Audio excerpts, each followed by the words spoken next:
పాపము, అశాంతి, భయం, దిగులు, శ్రమ, వేదన, దొంగతనం, వ్యభిచారం, వ్యాధి, హత్యలు, త్రాగుడు, ఉగ్రవాదం, భయంకర సంఘటనలు, మరణం, నరకం.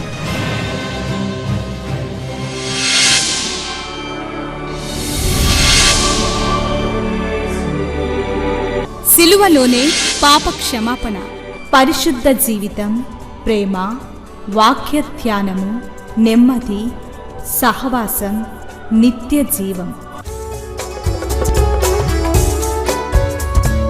శాంతి సోపానాలు, ఇవి శాంతి ప్రదాత బోధలు.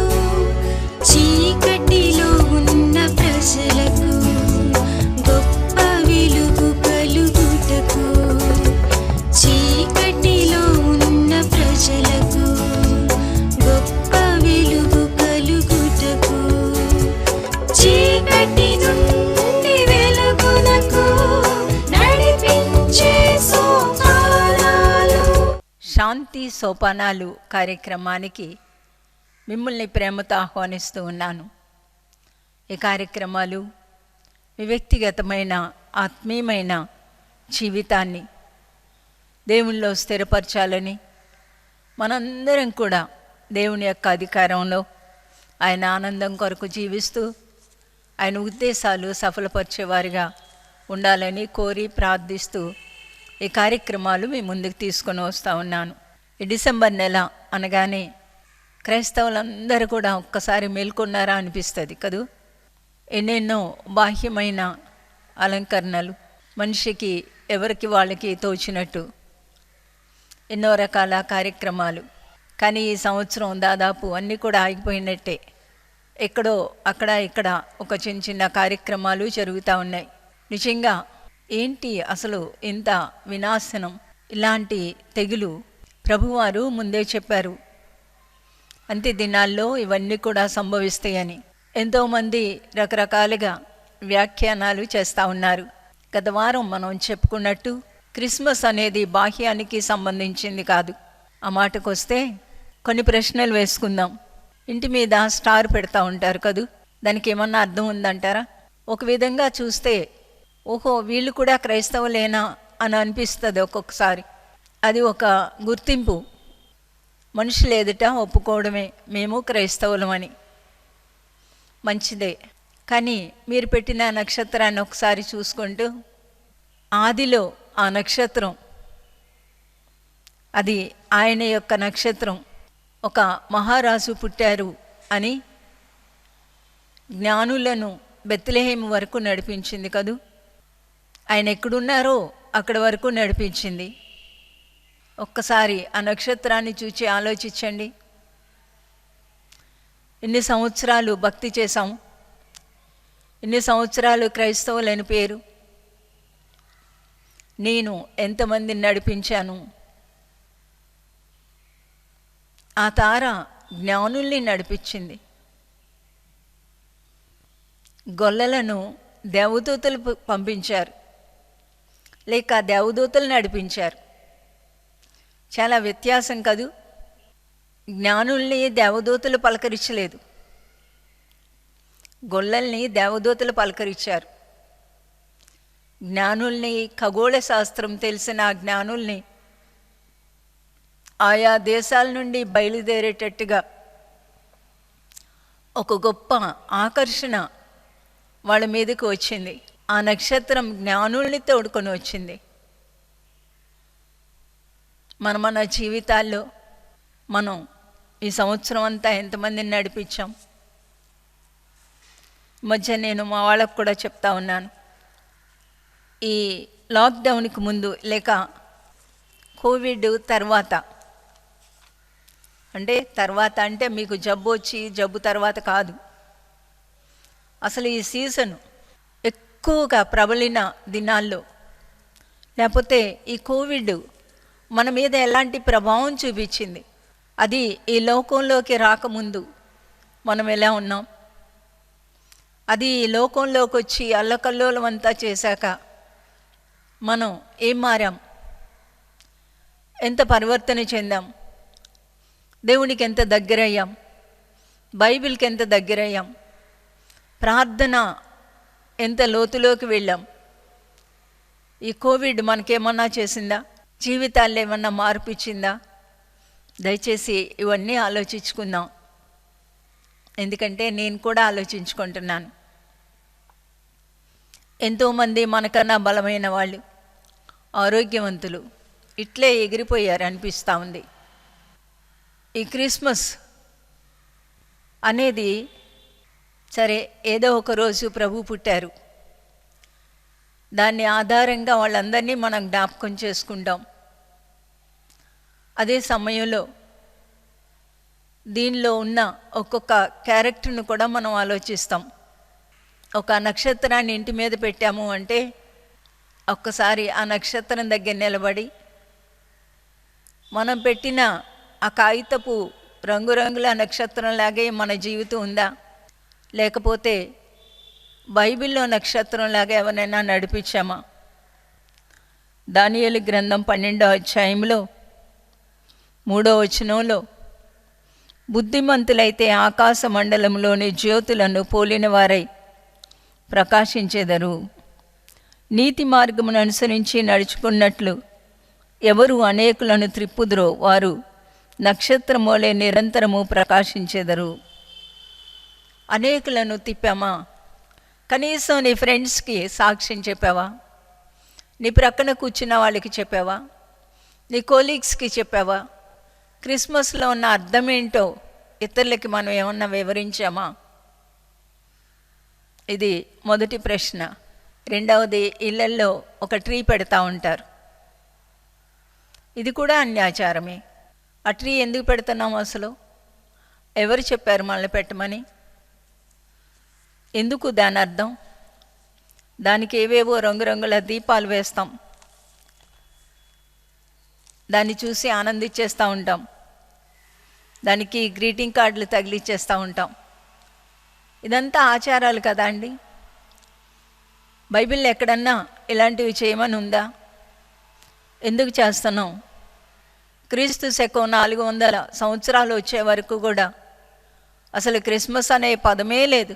ఆది క్రైస్తవులు కానీ, అపోస్తులు కానీ, పౌలు గారు బ్రతికినంత కాలం కానీ ఇలాంటివి లేనే లేదు. దీనిలో ఉన్న గంభీర భావం అంతా పోయి ఒక నామకార్థ స్థితి, ఒక పండుగ వాతావరణంలోకి వచ్చేసింది. దీన్ని మనం చాలా జాగ్రత్తగా గమనించకపోతే మనం దేవునికి వ్యతిరేకంగా పాపం చేసిన వాళ్ళని అవుతాం. బైబిల్ ఏమని చెప్తా ఉంది? దేవుని వాక్యాన్ని దివారాత్రము ధ్యానం చేసేవాడు నీటి కాలువ ఓరన నాటబడిన తన కాలమందు ఆకు వాడక ఫలమిచ్చు చెట్టు వలె ఉంటారని. దావీదు గారైతే కీర్తన 52:8 వచనాన్ని చదువుతున్నాను.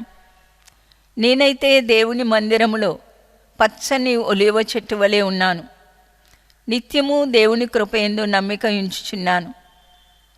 దావీదు గారు తన జీవితాన్ని గురించి, నేనైతే దేవుని మందిరంలో పచ్చని ఒలివ చెట్టు వలె ఉన్నాను.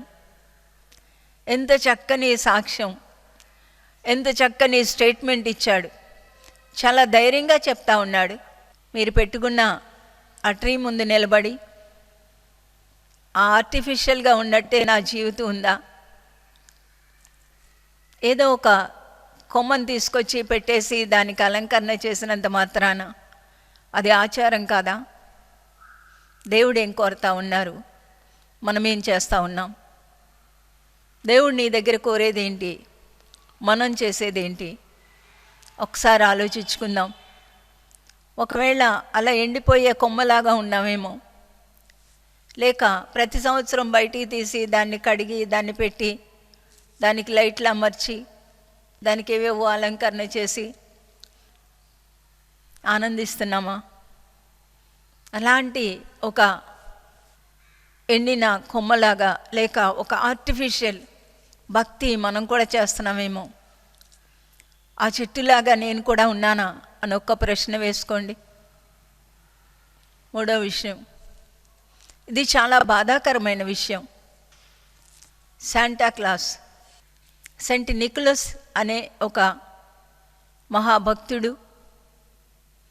ఆయన బ్రతికినంతకాలం చిన్న చిన్న పిల్లలకు, పేద పిల్లలకు ఈ సెయింట్ నికోలస్ అనే ఆయన తను బ్రతికినప్పుడు పేద పిల్లలకు ఎంతో సహాయం చేస్తూ ఉండేవాడు, దాన ధర్మాలు ఇచ్చేవాడు, మంచి సాక్ష్యం కలిగి జీవించాడు. కానీ రాను రాను ఆయన్ను శాంటా క్లాస్ చేశారు. మరి ఇంత దౌర్భాగ్యమైన పరిస్థితి క్రైస్తవంలోకి ఎలా చొచ్చుకొని వచ్చిందో తెలియదు. 1800 శతాబ్దం వచ్చేసరికి ఇతను, ఈ నికోలస్ అనే ఆయన శాంటా క్లాస్గా మార్పు చెందాడు.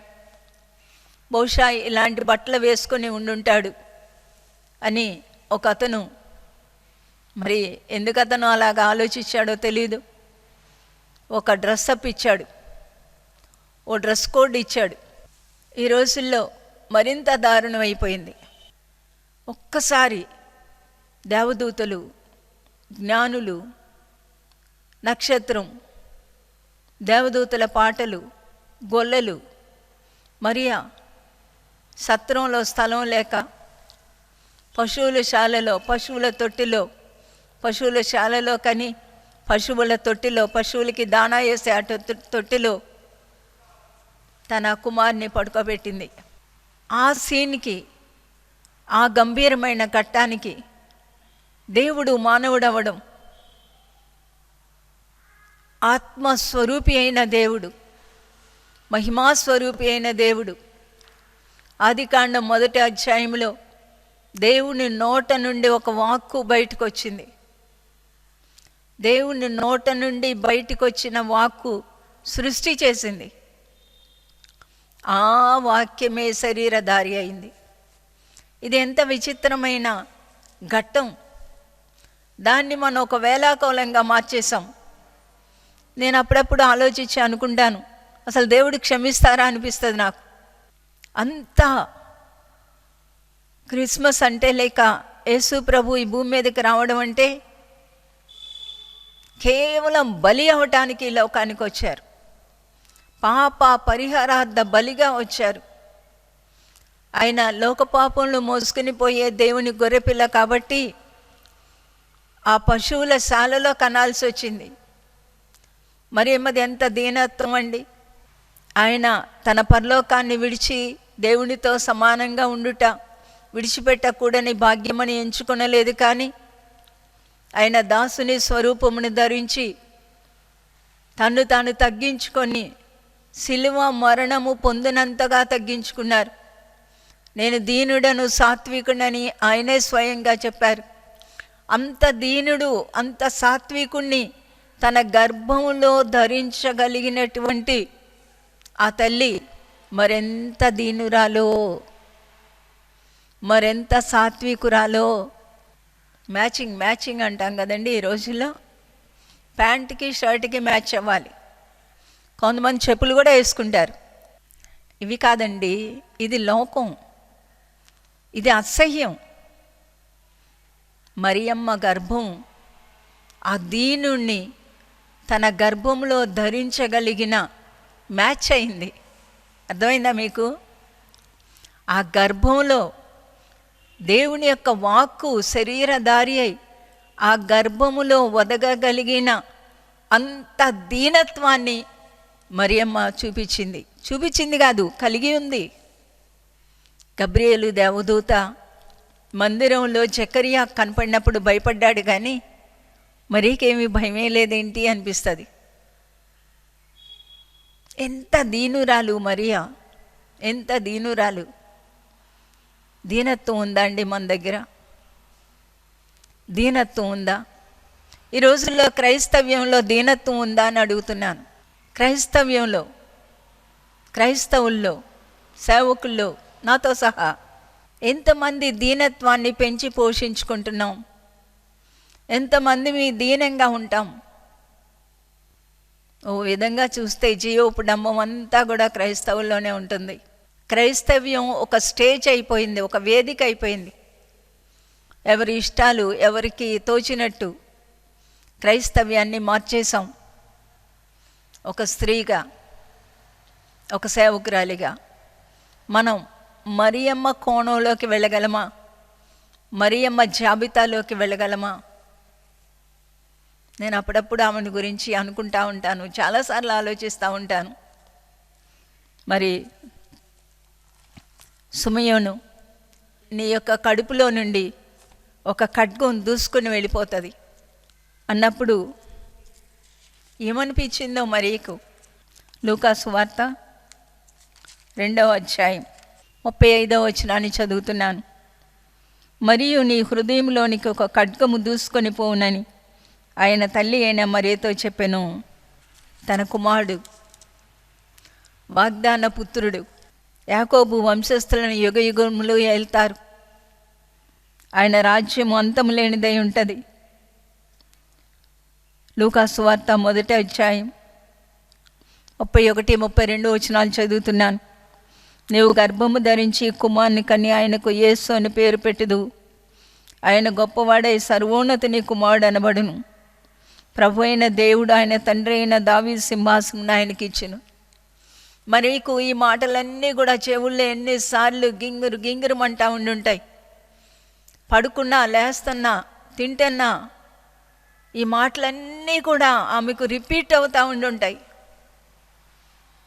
దావీదు కుమారుడు నా కడుపును పుట్టాడు, యుగ యుగాలు రాజ్యమేలే రారాజు నా గర్భంలో ఒదిగారు. బాబుని తీసుకొని మందిరంలోకి వెళ్ళింది. సుమయోను ఏం దీవిస్తాడని ఎదురు చూచిందో, సుమయోను అన్నాడు, నీ హృదయంలోంచి ఒక ఖడ్గం దూసుకొని వెళ్ళిపోతుంది. ఏమనిపించింది మరియకు? మీరు ఎప్పుడైనా ఆలోచించారా? కళ్ళంటే నీళ్ళు గిర్రని తిరిగి ఉంటాయి కదా. బాబు ముఖంలోకి తదేకంగా చూసుంటుంది. దూతగారు చెప్పిన మాటలేంటి? నేను ఇప్పుడు విన్న మాట ఏంటి? ఎన్ని రోజులు ఆలోచించిందో, ఎన్ని రోజులు సుమయోను మాటలు ఆమె హృదయంలో ఎన్ని భావాలు రేకెత్తించాయో. మరియలో ఉన్న ఇంకొక గుణం, లూకాసు వార్త 2వ అధ్యాయం 19వ వచనం. అయితే మరియా ఆ మాటలన్నీ తన హృదయంలో తలపోసుకొనుచు భద్రము చేసుకొనెను. ప్రతి మాట తన హృదయంలో భద్రం చేసుకుంటా ఉంది. ప్రతి మాట తిరిగి తిరిగి ఆలోచిస్తూ ఉంది.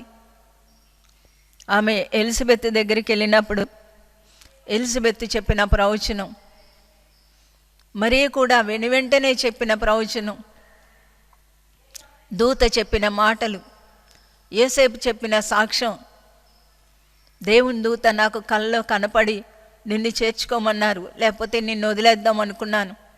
ఇవన్నీ మనకేమన్నా గుర్తొస్తాయా అండి? క్రిస్మస్ అంటే ఏం వండుకుందాం, ఏం బట్టలు? నేను చాలా రోజుల నుంచి ఆలోచిస్తూ ఉన్నాను.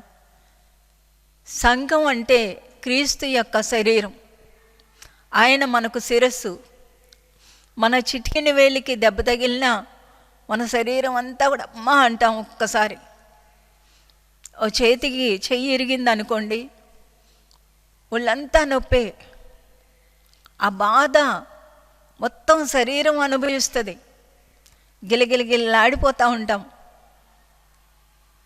సంఘంలో ఒక వ్యక్తివేనా మనం? క్రీస్తు శరీరంలో ఒక వ్యక్తివేనా మనం?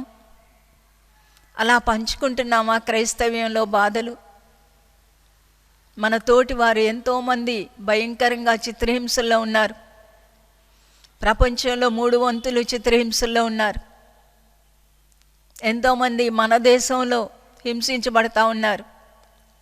మనం ఆయన శరీరంలో ఒక అవయవాలం అయితే మనకి కళ్ళం నీళ్ళు వస్తూ ఉంటాయి, మనకి బాధ కలుగుతూ ఉంటుంది. దయచేసి ఎవ్వరూ కూడా ఇదొక పండగలాగా తీసుకోకండి. వచ్చే సంవత్సరం ఉంటామో లేదో తెలియదు. వచ్చే సంవత్సరం ఎలాంటి పరిస్థితులు ఎదుర్కొంటామో తెలియదు. దేవుడు ఒకవేళ అనుమతిస్తే ఉంటాం, కానీ ఇంకా ఒక విధమైన భ్రమ కానీ, ఒక విధమైన వేషధారణ కానీ, దేవుడికి అయిష్టమైనవి ఏవి కూడా చేయకూడదని దయచేసి మనవి చేస్తూ ఉన్నాను. మరియా ఎంత ఉత్తమమైన స్త్రీ! ప్రతి ఇల్లాలు, ప్రతి స్త్రీ ఈ రీతిగా బ్రతకగలిగితే ఎంత బాగుంటుంది. నేను ఉదయం ఆలోచిస్తూ ఉన్నాను. వారు కానా పెండ్లి విందుకు వెళ్ళినప్పుడు ఆ వివాహంలో బాబు వాళ్ళకి ద్రాక్షారసం అయిపోయింది అని చెప్పింది ఆ తల్లి. అమ్మా నా సమయం ఇంకా రాలేదన్నాడు. అంటే నువ్వు దావీదు కుమారుడు కదా, దేవుని చేత వాగ్దానం చేయబడిన వాడు కదా, మరి ఇంట్లో చిన్న చిన్న అద్భుతాలు చేసేవాడేమో ఆయన. మరి నమ్మింది, ఆయన ద్రాక్షారసం పుట్టించగలడని నమ్మింది. నిజంగా నీళ్ళు ద్రాక్షారసంగా మారాక ఎక్కువ ఆనందించిన వ్యక్తి ఎవరు అనుకుంటున్నారు మీరు? పెళ్ళికొడుకు పెళ్ళికూతురా, విందు ప్రధాన? నేను అనుకుంటాను మరియా. పొంగిపోయి ఉంటుంది. తనకి చెప్పుకోవడానికి కూడా ఎవరూ లేరు. పిల్లలతో సహా ఎల్లుంటుందేమో పెళ్ళికి, ఎందుకంటే వాళ్ళు బంధువులని మనకు అర్థమవుతా ఉంది. ఎంతమంది చర్చించుకున్నారో, ఎంతమంది నీళ్ళు ద్రాక్షారసం అవడాని గురించి మాట్లాడుకున్నారో. అందరు మాట్లాడుకున్న తల్లి మరియా ఆనందం వేరు. ఎలా ఆనందిస్తున్నాం మనం దేవునిలో. ఆయన అద్భుతాలు మనం విన్నప్పుడు ఎలాంటి ఆనందం వస్తూ ఉంది. ఆమె హృదయంలో ఒక ఖడ్గం దూసుకొని పోయింది, మాటి మాటికి దూసుకొని వెళ్ళేది. ఆయన బయల్జెబూల వలన దెయ్యాలు వెళ్ళగొడుతున్నాడు అని అన్నప్పుడు ఎంత గాయపడి ఉంటుంది. ఆ కుటుంబీకులు ఈయనకి మతి చెల్లించింది అన్నప్పుడు అటు వాళ్ళకి చెప్పలేక, ఇటు ప్రభువు ప్రేమను తట్టుకోలేక ఎంత గాయపడి ఉండుంటుంది.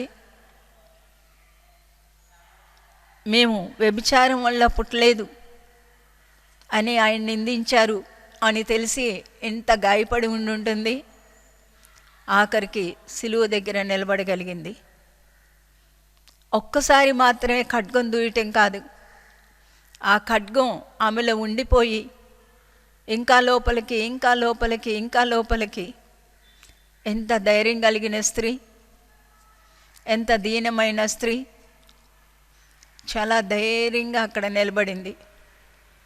అప్పటికి కానీ ఆమెకు అర్థమై ఉండదు.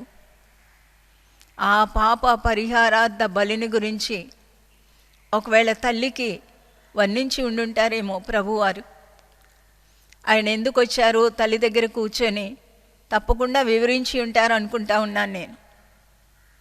అలాంటి గాయాలు పొందుతూ ఆయన్ను తన యొక్క గర్భంలో ధరించి పెంచిన మరియా ధన్యురాలు. అయితే బైబిల్లో ఒక వాక్యం ఎప్పుడూ కూడా నాకు చాలా ఆదరణగాను సవాలుగాను ఉంటుంది. లూకాసు వార్త 11వ అధ్యాయంలో 27వ వచనం.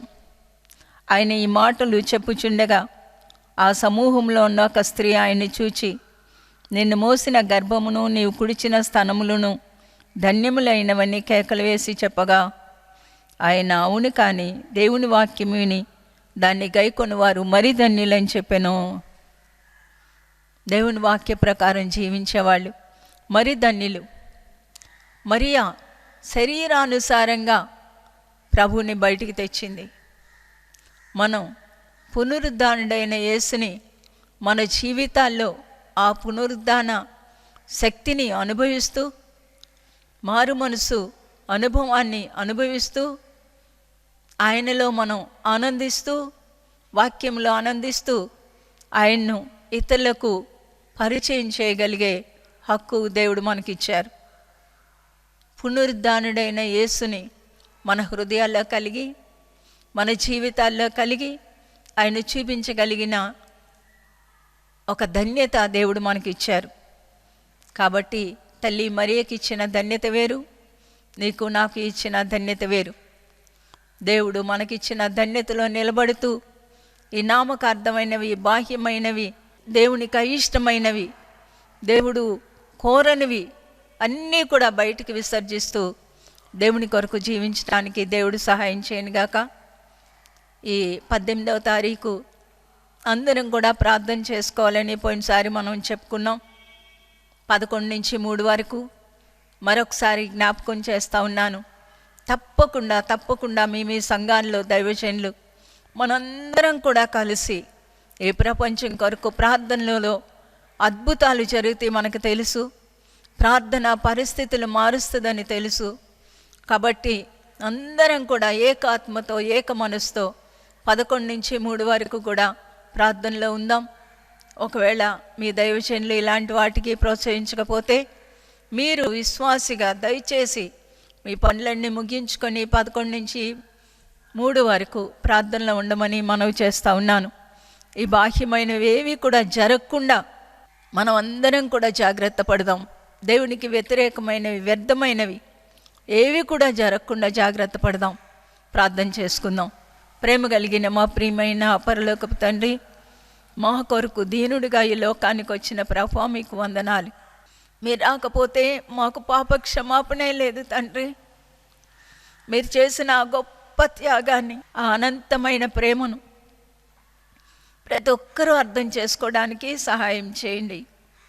ఈ కార్యక్రమాలు చూసే ప్రతి ఒక్కరి మీద మీ పరిశుద్ధాత్మ శక్తి నుంచి ఒక శ్రేష్టమైన శక్తివంతమైన భక్తిలోనికి నడిపించమని, మీరు అక్కడ కొరకు మమ్మల్ని అందరినీ సిద్ధపరచమని, ఏ ఒక్కరు కూడా విడిచిపెట్టబడకుండా అదేవిధంగా ఈ దినాల్లో అనేకులకు మీ సువార్త చెప్పే ఆసక్తిని, ధన్యతను ప్రతి ఒక్కరికి అందించమని ప్రార్థిస్తూ యేసు నామమున వేడుకుంటున్నాను తండ్రి, ఆమేన్. మహాదేవుడు మన ప్రభువు రక్షకుడునైన యేసుక్రీస్తు కృపా, దేవుని ప్రేమ, పరిశుద్ధాత్మనిత్య సన్నిధి సహవాసం కూడి వచ్చిన మనందరికీ సదా తోడైండి నిత్యత్వాన్ని గూర్చిన నిరీక్షణతో కూడిన జీవితాలలోనికి నడిపించును గాక. ఆమేన్. ఆయన ప్రేమలో ఆనందాన్ని, ఆయనకున్న ఆ కృపను అర్థం చేసుకొని ఆయన కొరకు జీవించడానికి దేవుడు మనకి సహాయం చేయనుగాక. ఆమేన్. శ్రీమతి జాయ్ శామ్ బెన్నీ గారి సాహిత్య పరిచర్య దేవుని కృపను బట్టి 1983లో ప్రారంభమై తాను బలపడుతూ అనేకులను బలపరుస్తూ ఎన్నో పుస్తకములను తర్జుమా చేశారు. 1983లో 4వ కోణము మొదటి భాగము వెలుపలకి వచ్చింది. ఆ పిదప వరుసగా జీవిత సమస్యలకు పరిష్కారము, ప్రార్థన ఉజ్జీవమునకు తాళపు చెవి, 4వ కోణము 2వ భాగము నేనే ఎందుకు శ్రమపడాలి, ప్రార్థనా నమూనాలు, విశ్వాసములో ముందడుగు, పరిశుద్ధాత్మ నా జ్యేష్ఠ భాగ్యస్వామి, యేసుతో ప్రార్థించుట అనే పుస్తకములు ఆమె తర్జుమా చేశారు.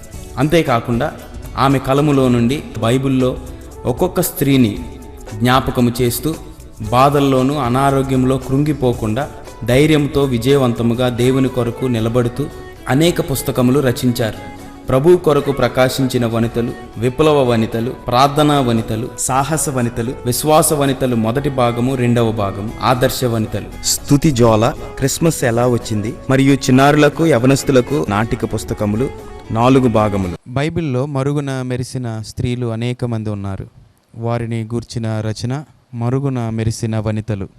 శ్రీమతి జాయ్ శామ్ బెన్నీ గారి వ్యక్తిగత సాక్ష్యము, పిలుపును గూర్చిన క్రొత్త పుస్తకము అడవి మల్లె. ప్రార్థన ఎలా చేసుకోవాలి, తమ స్థానమును కోల్పోయిన వనితలు, మన దేశములో నమ్మకమైన పరిచర్య చేసిన అనేక మంది మిషనరీ జీవిత చరిత్రలను ఉద్దేశించి రచింపబడిన మిషన్ ధ్యానములు, ఇవి తెలుగులోను ఇంగ్లీష్లోను మీకు లభించును. ఈ పుస్తకములన్నీ క్రైస్తవ బుక్ స్టాల్స్లో లభించును. వీటిని చదివి మీరు ఆత్మీయంగా బలపడాలని ఆశిస్తున్నాము. ఆయన చిత్తము జరిగిద్దాం, ఆయన విజయం సాధిద్దాం. Let his will be done, let his victory be won. My address, Srimati Joy Sam Benny, Emmanuel Church, 1-146 S. Achutapuram, Kakinada 4. My phone numbers 944-010-9893 మరియు 0884-237-6793. మరలా ఇదే సమయానికి ఇదే ఛానల్లో మనం కలుసుకుందాం. Thank you.